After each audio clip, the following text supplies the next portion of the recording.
Well, tonight we were just learning just what those San Bernardino police officers face as they arrived at the Inland Regional Center in the middle of all that carnage. Now, one man who knows exactly what those officers are going through is J.T. Turner, a former SWAT officer who spent 23 years with the San Bernardino Police Department. He joins us tonight to give us a better idea of what those officers went through. Welcome. Thank you so much for joining us this evening. Thank you for having me. You know, first of all, JT, we know that you know one of the lieutenants over there, Lieutenant Mike Madden with the San Bernardino PD. He gave a very emotional testimony, if you will, about what happened yesterday. And we want to play just a little bit of that first and then have you respond, if you don't mind. Okay. We had approximately, I estimated in talking with the other officers who were with me, probably 50 people responded past us and out the doors.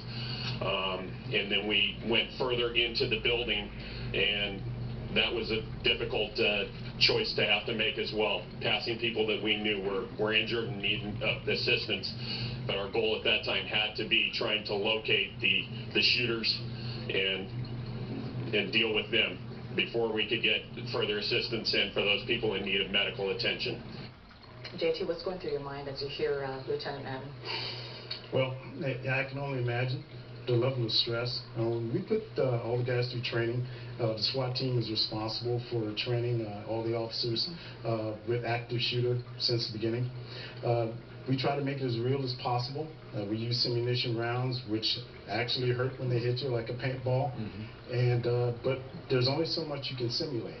And when you're going through a door and it's the real deal, and the smells and all the things that you see, and the fact that you're doing something totally different than you would normally do, you're used to going and helping people right away. You have to go past them no matter what their conditions are. You have to go look for an unknown. You're working with people that you may not ever work with before. And so understanding that your job as a contact team is to go find the suspect inside this building, you have to do that particular job. And no matter what you do, it becomes that much more difficult when you start getting your fire alarms and things like this. These are things that which affect your communication amongst team members. And so it's just a lot to deal with. And I know Mike very well. And I know he's a super solid officer, and we trained together and went through this training together. One of the first people on the scene there, if I recall what he was saying today in that press conference. Now, Lieutenant Madden also talked about the training that they go through versus what they actually saw, so take a listen to that. As we entered into the conference room, the situation was surreal. It was something that I don't think, again, we prepare for, and they try to, an active shooter, we talk about sensory overload, they just try to throw everything at you to prepare you for dealing with that. What you're seeing, what you're hearing, what you're smelling, and it was all of that and more. It was unspeakable, the carnage that we were seeing, the number of people who were injured and unfortunately already dead, and the pure panic on the face of those individuals that were still in need and needing to be safe. And on top of all that, I understand an errant bullet had hit the fire extinguisher, or hit the fire alarm, and then so the sprinklers were running on top of all this inside there. Can we imagine exactly what happened? And go back to the training, doesn't really completely fully prepare you for that. No. We work with noise. Sometimes we'll bring a big boom box in and turn it up high blast.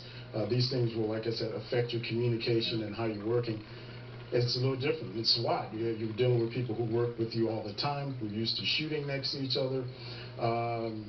We also understand that working side by side, you can go silent signal if necessary to do certain things. You're very impaired in working with people you don't know. Yeah, you say that this does not prepare you, all the training, but certainly the training comes in handy because since Columbine, he was talking about how important it was since Columbine to have that training, right? Oh, extremely important.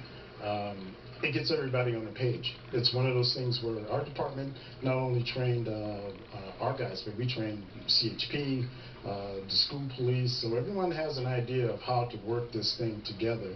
And you can push through it and push through it. We can make it as difficult as we can, but the fact that you're going past people when you're used to helping people is a very, very difficult thing to do. Okay, Johnny Turner, retired with the San Bernardino Police Department SWAT Officer. Thank you so much for joining us this evening and for the insight. Thank you so much. Thanks for your service, JT. Appreciate Thank it. you. Let's go ahead. We're going to learn more about the massacre victims, including a Jewish